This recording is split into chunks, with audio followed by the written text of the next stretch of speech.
So, magpalang umaga po sa ating lahat. Yes, wala po ako boses. Pasensya na po. Ang itatalakayin ko po ngayon ay ikatlong huling wika ng ating Diyos. Sabi po sa John 19:26-27, sa Tagalog po, nang makita ni Jesus sa kanyang ina na nakatayo roon katabi ng minamahal niyang alagad, sinabi niya, ituring po ninyo siyang anak, at sinabi niya sa alagad niya, ituring mo siyang ina. Mula noon, tumira na ang ina ni Jesus sa tahanan ng alagad nito. So yun. Ang salita po ni Jesus na yun, o ang mga talata na nabasa ko po kanina, ay nagpapakita na kung paano magmahal si Jesus sa atin. So sa mga huling sandali ni Jesus, dinadanas niyo po yung pinakamasakit na pwedeng maranasan, pinakamasakit na kamatayan na pwedeng maranasan ng isang tao. So, hindi siya nakatuon sa sakit na nararamdaman niya noong mga oras na yun. Bagkus tumingin po siya sa kanyang ina at sa kanyang alagad. Itinuturo din po sa mga talatang iyon ang kaligtasan ay hindi lamang po tungkol sa langit. Hindi lang po siya tungkol sa kung saan tayo mapupunta pagkatapos sa buhay na to. Kundi tungkol din po to sa kung paano natin alagaan at mahalin ang isa't isa dito sa lupa. So, ang senaryo na po yun ay hindi lang po siya tungkol sa isang anak na nagtataglay ng isang anak na nag-aalala para sa kapakanan ng kanyang ina pagkatapos ng kanyang buhay. Unang pinapakita po dito ang karakter ni Jesus. Kasi po sa kaligtaan po ng sakit na nararamdaman niya sa mga oras na yun, hindi po niya nakalimutan yung emosyonal na kalagayan ng kanyang ina. Hindi lang po kasi basta sinabi niya sa sister na mahal niya tayo eh. Kumbaga, pinatunayan niya po yun sa pamamagitan ng mga sugat at natamo niya sa mga katawan niya, sa mukha niya na halos hindi na makilala. Then, yung love na pinapakita doon ni Jesus ay hindi lang po tungkol sa pakiramdam or hindi lang po siya about feelings. Pinapakita din doon po ni Jesus na yung pag-ibig po ay love is not just a feeling. It's our decision and also it's our action. So, madalas po natin kasing i-interpret na ang pag-ibig parang napapanood lang po natin sa mga movies ng puro kilig, puro masasaya. Pero ang totoo po, love is more than that. Kung babase po tayo sa feelings na nararamdaman natin araw-araw, magbabago po yun. Kasi kapag nainis ka, kapag nagalit ka, kapag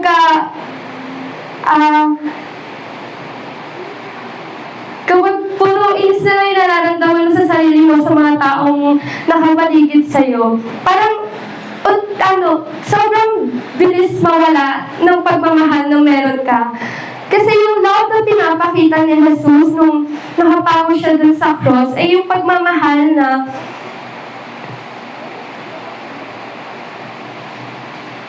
isang desisyon. Ibig sabihin, pipiliin po natin magmahal kahit nasasaktan na tayo.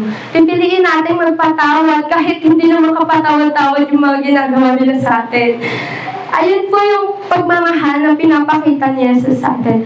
Also, love is action. Hindi naman po kasi pwedeng sabihin natin sa mga magulang natin na mahal kita pero sa atin, araw-araw natin silang parang sinusuway. Ang pinaka-worst ay minumura pa natin sila ng patalikod o kaya paharap, parang ganon. Hindi po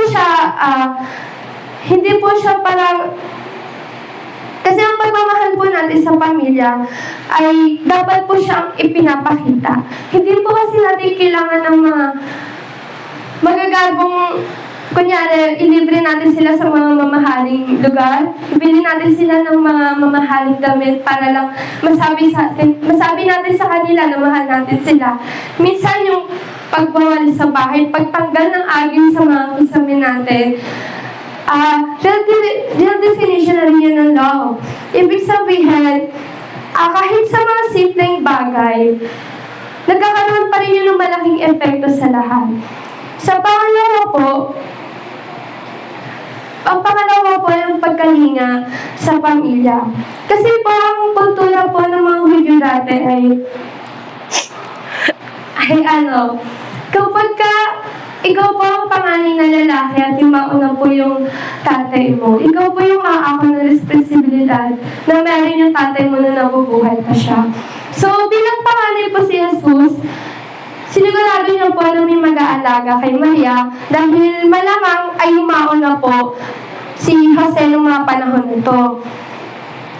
Noong panahon na si Jesus ay nasa cross po siya, tagtad ng sugat, nahihirapan, hindi niya po nakalimutan yung kalagayan ng kanyang ina. Sinigurado niya po na kapag nawala na po siya sa mundo to ay may mag-aalaga pa rin po sa kanyang ina.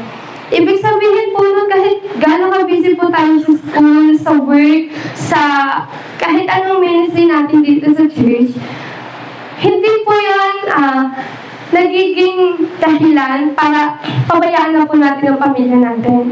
Kasi bago po tayo maging estudyante, bago po tayo naging empleyado sa mga company na pinagtatrabahuan natin, o kahit anong ministry natin dito sa church, bago po tayo maging gano'n, naging unang anak po muna tayo.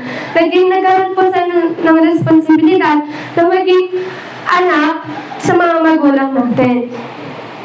So, gusto ko lang po i-share, testimony na din po ito. Noong mga panahon na hindi pa po nag-aasawa yung mga kapatid ko,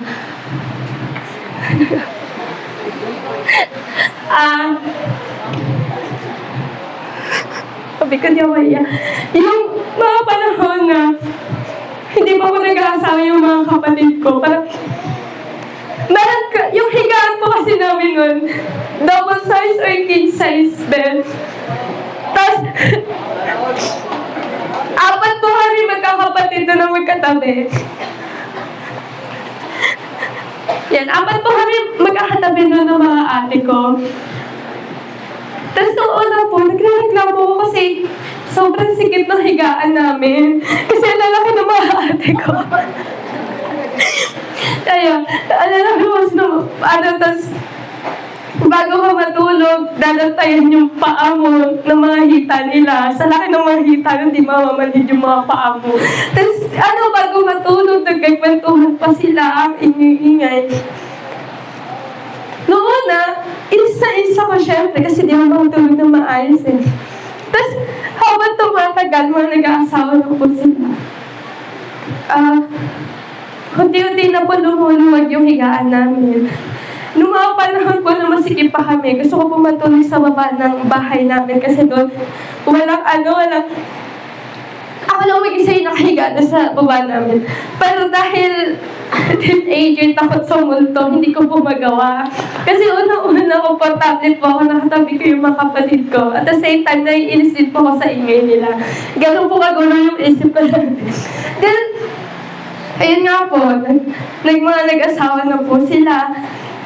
Doon ko po na-realize na dapat pala in-appreciate ko na lang yung mga yakap nila habang natutulog sila. No? Dapat pala, habang natutulog sila, yung pasimpleng yakap na lang, hindi ko na lang tinatak sa isip ko na naiinis ako sa nila kasi ang iingay nila bago matulog. Tapos minsan mga humihilig pa. Tapos yun po, na-realize ko lang po na siguro kung hindi yun yung naiisip ko dati. Siguro, parang wala na sa akin na nag-asawa sila. Parang wala na sa akin na umalis sila sa bahay. Pumunta sila sa mga asawa nila. Parang gano'n. So, parang ang lesson ko po doon, parang lagi po natin i-appreciate lahat ng mga bonding, lahat ng mga oras natin sa mga pamilya natin. Kasi hindi naman po kasi habang buhay na magkakasama kayo. Kasi may mga oras na bubuo sila ng mga sarili nilang pangarap, bubuo sila ng mga sarili nilang pamilya, at hindi na po tayo kasali doon. Then, sabi po sa 1 Timoteo 5:8, kung sino man ang hindi nag-aalaga sa kanyang pamilya, itinuturuan niya ang pananampalataya at masahol pa siya sa hindi sumasampalataya. So yun po. Ibig sabihin po ng talatang yun ay hindi po uubra sa atin na puno lang tayo simba. Kung dito po sa simbahan, halos lagyan na tayo ng pakpak ng mga tao para lang maging para sobrang anghel ng tingin nila sa atin. Pero sa bahay para tayong mga dragon.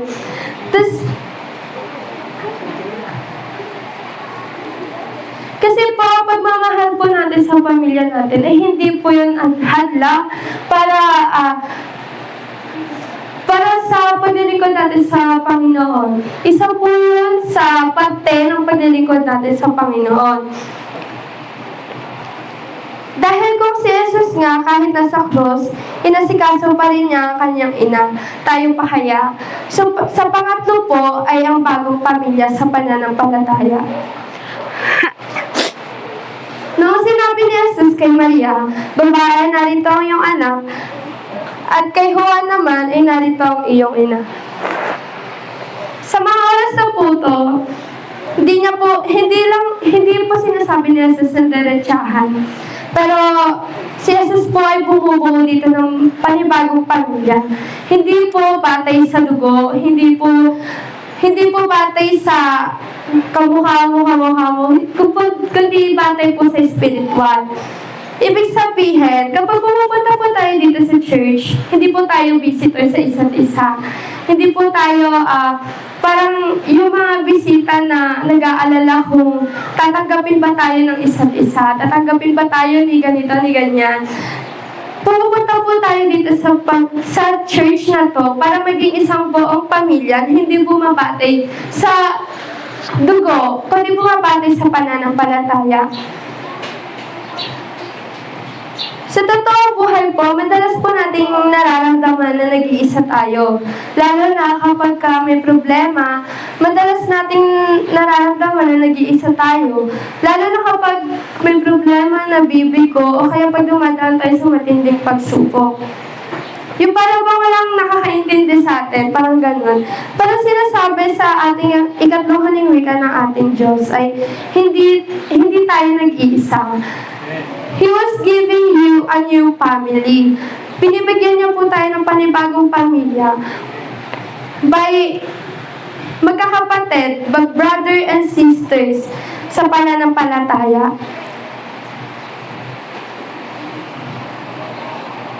Kasi po, dahil ang pamilya na nag-aalaga, they show up for each other, nagpapatawad sa isa't isa, at ang higit sa lahat, hindi po iniiwan ng isa't isa.